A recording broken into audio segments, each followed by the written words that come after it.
Hello class 8 students. हमने पिछले video में हनीड्यू का first chapter the best Christmas present in the world का पार्ट 2 पढ़े थे।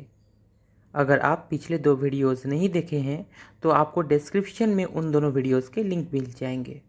Just check it out. आज हम इसका तीसरा और आखिरी भाग पढ़ेंगे। So let's start. I folded the letter again and slipped it carefully back into its envelope. I kept awake all night. By morning, I knew what I had to do. I drove into Bridport, just a few miles away. I asked a boy walking his dog where Copper Beaches was. House number 12 turned out to be nothing but a burnt out cell, the roof gaping, the windows boarded off. I knocked at the house next door and asked if anyone knew the whereabouts of Mrs. Macpherson. Oh, yes, said the old man in his slippers. He knew her well. A lovely old lady, he told me, a bit muddle headed, but at her age she was entitled to be, wasn't she? 101 years old. She had been in the house when it caught fire. No one really knew how the fire had started, but it could well have been candles. She used candles rather than electricity because she always thought electricity was too expensive. The fireman had got her out just in time. She was in a nursing home now, he told me. Burlington House on the Dorchester Road on the other side of the town.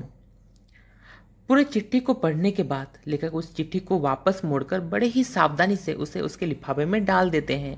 वे पूरी रात जागे रहते हैं, बिल्कुल भी सो नहीं पाते। सुबह होते ही लेखक को मालूम था उन्हें क्या करना है, क्योंकि पहले से ही वो ये तय कर चुके थे। वे ब्रिडपोर्ट गए, जो कि कुछ ही मील दूर पे था। वहाँ उन्होंने एक लड़का जो अपने डॉग के साथ घूम रहा था, उससे पूछते हैं कि कॉपर बीचेस कहाँ है। मकान नंबर 12 पहुंचने के बाद लेखक देखते हैं कि वहां कुछ भी नहीं था, पर एक जला हुआ घर जिसका छत टूटा हुआ था और खिड़कियां जो आग की वजह से जल चुका था। मिसेस मैकपर्सन के बारे में जानकारी लेने के लिए उन्होंने बगल वाले पड़ोसी के घर का दरवाजा खटखटाया और पूछा कि क्या किसी को पता है कि मिसेस मैकपर्सन कहाँ गए हैं। उस घर से एक वृद्ध आदमी निकलता है जिसने चप्पल पहनी हुई थी। वो कहता है हाँ, वो मिसेस मैकपर्सन को बहुत अच्छी तरह से जानता है। वो वृद्ध आदमी लेखक से कहता है कि मिसेस मैकपर्सन बहुत ही प्यारी वृद्ध महिला थी और थोड़ी व्याकुल रहा करती थी, जो कि उनकी उम्र के हिसाब से स्वाभाविक था, क्योंकि उनका उम्र 101 साल था। वो आगे कहता है कि जब घर में आग लगी थी तब मिसेस मैकपर्सन घर के अंदर में ही थी। किसी को ये मालूम ही नहीं चला कि आग कैसे लगी, पर यह ज़रूर लगता है कि आग मोमबत्ती से ही लगी थी, क्योंकि मिसेस मैकपर्सन बिजली के बजाय मोमबत्ती का इस्तेमाल करती थी, क्योंकि वो हमेशा सोचती थी कि बिजली बहुत ज़्यादा ही महंगी है। जो लोग आग बुझाने के लिए आए थे वे ठीक समय पर उन्हें घर से निकाल लिए थे। इसके बाद वह वृद्ध आदमी लेखक से कहता है कि अब मिसेस मैकपर्सन एक निजी हॉस्पिटल में है जो कि बर्लिंगटन हाउस जो डॉर्चेस्टर रोड में है, जो कि शहर के दूसरी तरफ है। I found Burlington House nursing home easily enough. There were paper chains up in the hallway and a lighted Christmas tree stood in the corner with a lopsided angel on top. I said I was a friend come to visit Mrs. Macpherson to bring her a Christmas present. I could see through into the dining room where everyone was wearing a paper hat and singing. The matron had a hat on too and seemed happy enough to see me. She even offered me a mince pie. She walked me along the corridor. Mrs. Macpherson is not in with the others, she told me. She is rather confused today, so we thought it best if she had a good rest. She has no family, you know, no one visits, so I am sure she will be only too pleased to see you. She took me into a conservatory with wicker chairs and potted plants all around and left me. लेखक बड़े ही आसानी से Burlington निजी hospital को ढूंढ लेते हैं। वहाँ जाते ही वे देखते हैं कि हॉल की तरफ जाने वाली रास्ते में कागज की झड़ियाँ लगी हुई थी और उसके साथ साथ एक लाइटों वाला क्रिसमस का पेड़ कोने में खड़ा था, जिसके ऊपर एक चमकदार एक तरफा एक परी थी। लेखक कहते हैं कि वे मिसेस मैकपर्सन के एक दोस्त हैं जो उनके लिए एक खास क्रिसमस का तोहफा लेके आए हैं और उन्हें देने के लिए। वे डाइनिंग रूम से देख पा रहे थे कि सभी ने कागज की टोपियां पहने हुए थे और गाना भी गा रहे थे।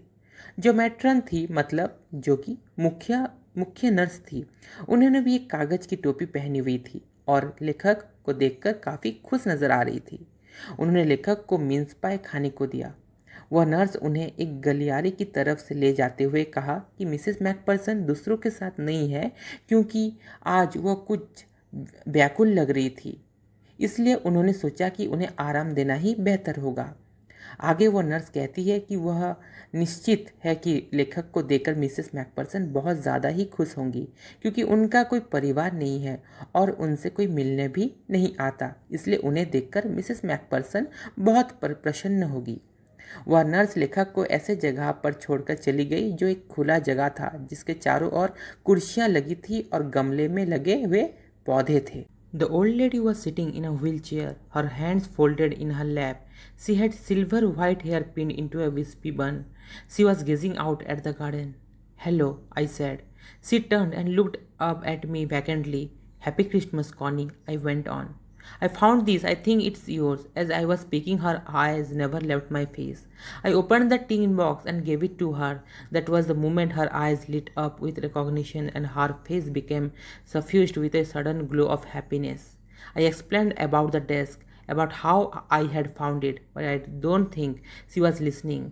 For a while, she said nothing but stroked the letter tenderly with her fingertips. वह बुजुर्ग महिला, मतलब मिसेस मैकपर्सन, व्हीलचेयर पर बैठी हुई थी और उनके हाथ गोद में मुड़े हुए थे। उनके सिल्वर सफ़ेद बाल थे जिन्हें उन्होंने पिन लगाकर बांधे हुए थे, जो एक बन जैसा दिख रहा था। मिसेस मैकपर्सन बाहर की बगीचे की तरफ ध्यान से देख रही थी। तभी लेखक उनके पास जाकर नमस्ते कहते हैं।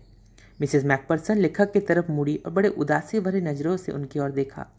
इसके बाद लेखक मिसेस मैकपर्सन को क्रिसमस की शुभकामनाएं देते हुए कहते हैं कि उन्हें यह चीज़ मिला है, और फिर वे उस टिन बॉक्स को दिखाकर कहते हैं कि वे सोचते हैं यह चीज़ उनका, मतलब मिसेस मैकपर्सन का है। जब वे मिसेस मैकपर्सन से बात कर रहे थे तो मिसेस मैकपर्सन की नज़रें लेखक के चेहरे से बिल्कुल नहीं हट रही थी।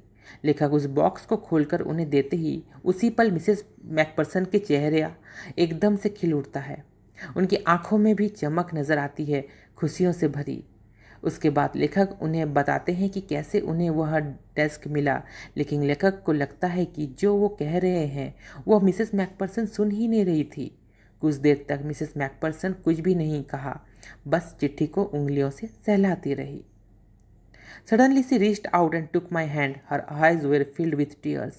"You told me you had come home by Christmas, dearest," she said, "and here you are, the best Christmas present in the world. Come closer, Jim dear. Sit down." अचानक से मिसेस मैकपर्सन ने अपना हाथ बढ़ाकर लेखक की हाथ पकड़ लिया। उनकी आंखें आंसुओं से भरे हुए थे। वो कहती हैं कि तुमने कहा था कि तुम क्रिसमस तक लौट आओगे, और देखो तुम आ भी गए। आगे वो कहती हैं कि ये दुनिया का सबसे बढ़िया क्रिसमस का तोहफा है, और उन्हें जिम कहकर पुकारती है और पास आकर बैठने को कहती है। मतलब यहाँ पे मिसेस मैकपर्सन लेखक को जिम सोचती है। उन्हें लगता है कि जिम वापस आ गए हैं। I sat down beside her and she kissed my cheek. "I read your letters so often, Jim, every day. I wanted to hear your voice in my head. It always made me feel you were with me, and now you are. Now you are back, you can read it to me yourself. Would you do that for me, Jim dear? I just want to hear your voice again. I had loved that so much. And then perhaps we will have some tea, and I have made you a nice Christmas cake, marzipan all around. I know how much you love marzipan." लेखक उनके बगल में बैठते ही Mrs McPherson उनके गाल को चूमती है। वह कहती हैं कि उनका, मतलब जिम का चिट्ठी रोज़ पढ़ा करती थी, लेकिन वे उनकी आवाज़ अपने दिमाग से सुनना चाहती थी। वह जब भी इसे पढ़ा करती थी तब उन्हें उनके पास होने का एहसास होता था। वे आगे कहती हैं कि प्रिय जिम, क्या तुम मुझे यह चिट्ठी पढ़कर सुना सकते हो, क्योंकि उन्हें जिम की आवाज़ में वह चिट्ठी सुनने की आस थी, चाहत थी। वे कहती हैं कि वे इसे बहुत प्यार करती हैं और इसके बाद शायद वो दोनों चाय भी पियेंगे। वे बोलती हैं कि उन्होंने उनके लिए बहुत ही अच्छा केक बनाया है, जिसके चारों ओर मर्जीपन लगाया है, क्योंकि उन्हें मालूम है कि उन्हें, मतलब जिम को, मर्जीपन कितना ज़्यादा पसंद है। यहीं पर ही ये चैप्टर ख़त्म हो जाता है। I expect everyone understood it well. In our next video we will read a new chapter.